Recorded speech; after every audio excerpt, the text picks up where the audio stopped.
धुळे तालुक्यातील नेर येथील स्मशानभूमीमध्ये तरुणांनी लावलेले 50 झाडांची स्मशानभूमी परिसरात झाडांची लागवड करण्यात आली आहे। तसेच पर्यावरण रक्षणाचा संदेश देत आणि परिसराचे सौंदर्य वाढवण्याच्या हेतूने नेर गावातील स्मशानभूमी परिसरात एक पेड एक जिंदगी या अभियानाअंतर्गत 2 दिवसीय वृक्षारोपण मोहीम उत्साहात पार पडली।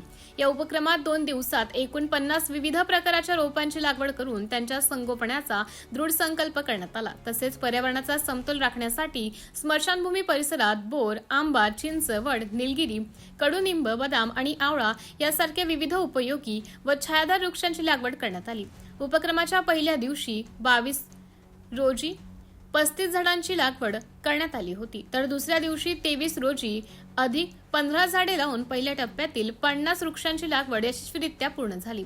या वृक्षारोपण मोहिमेत भूषण भदाणे, बापू मेंबर, दादा भदाणे, सचिन महाराज, मधुकर माळी, हिरामन लाड, जगन्नाथ फौजी, किशोर भदाणे, डॉक्टर विक्रम सैंदाणे, रवींद्र सोनवणे, चंदू मिस्त्री, धनराज गवळे आणि बापू भोई यांनी प्रत्यक्ष उपस्थित राहून श्रमदान केलं। केवळ झाडे लावून न थांबता त्याचे योग्य संगोपन आणि रक्षण करण्याची जबाबदारी उपस्थितांनी स्वीकारली आहे।